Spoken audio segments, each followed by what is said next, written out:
आप सभी माता भाई बहनों को जय श्री राधे जय श्री कृष्णा। आज हम भैया दूज की कथा सुनेंगे। इससे पहले आप सभी को भैया दूज की हार्दिक शुभकामनाएं।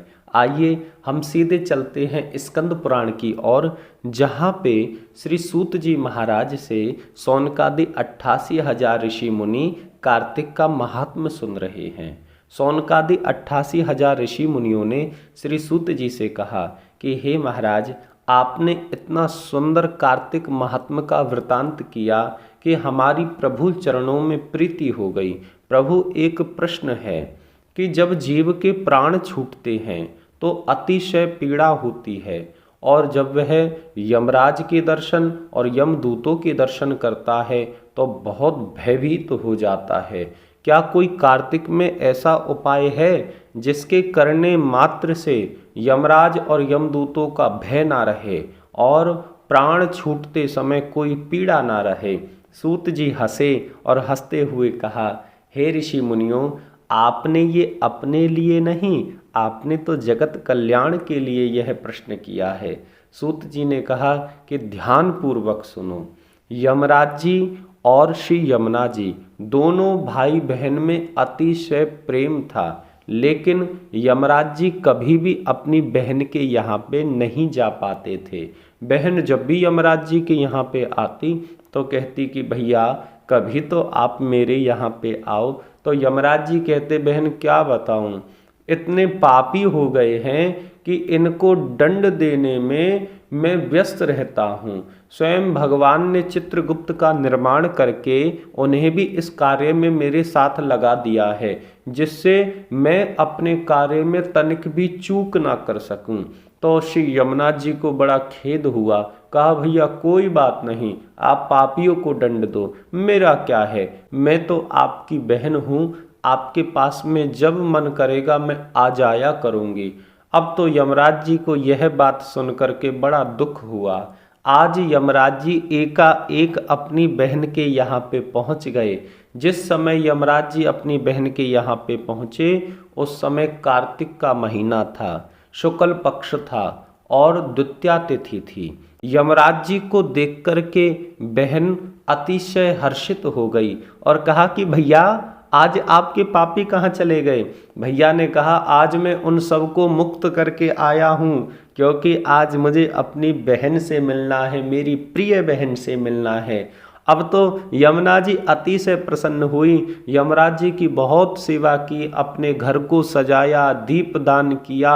इतना सजा हुआ घर को देख करके यमराज जी बड़े प्रसन्न हुए। फिर बहन ने सुंदर पकवान बनाए, यमराज जी का पूजन किया, तिलक किया, वह पकवान यमराज जी को पवाया। यमराज जी पकवान पा करके बहुत प्रसन्न हुए। यमराज जी जब जाने लगे तो अपनी बहन यमुना से कहा, हे बहन यमुना, मैं तुम्हारे इस सेवा भाव से अतिशय प्रसन्न हुआ हूँ, मांगो क्या मांगना चाहती हो? तो श्री यमुना जी ने कहा कि भैया पहली बात तो यह कि आप मेरे यहाँ पे आते नहीं हो, तो मुझे एक वचन दो कि जैसे आज आप आए हो कार्तिक के शुक्ला की द्वितीया को, इसी प्रकार से प्रतिवर्ष आपको मेरे यहाँ पे आना होगा। और दूसरा वचन यह दो भैया कि आप हमेशा जीवों को भय देते हो और मैं नहीं चाहती मेरा भैया हमेशा ऐसा रहे। आपको वर्ष में जब भी मेरे यहाँ पर आओगे तब आप जीवों को कष्ट नहीं दोगे, भय नहीं दोगे।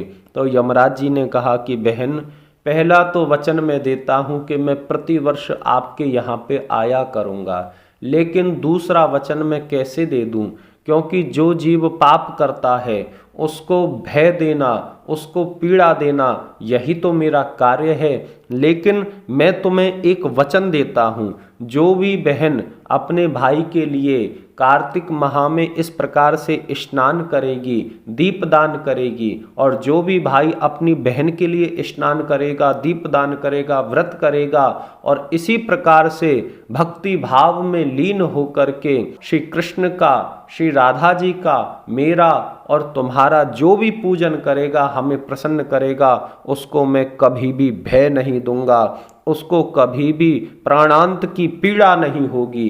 अपने भैया के इस प्रकार से वचन सुन करके यमुना महारानी गदगद हो गई और श्री यमराज जी को यहाँ से विदा किया है।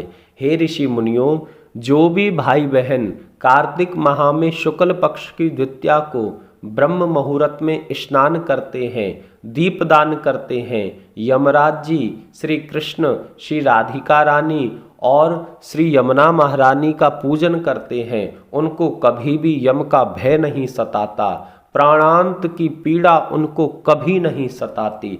इस प्रकार से सौनकादि 88,000 ऋषि मुनि इस कथा को सुनकर के सभी देवी देवताओं की जय जयकार करने लगे। बोलो यम भगवान की जय, बोली श्री कृष्ण भगवान की जय, बोली श्री राधिका रानी की जय, बोली श्री यमुना महारानी की जय। तभी तो कहा गया है, यमुना भवदूतन तारत है, भव तारत है श्री राधिका रानी। आप सभी माता भाई बहनों को पुनः भैया दूज की हार्दिक शुभकामनाएं। जय श्री राधे, जय श्री कृष्ण।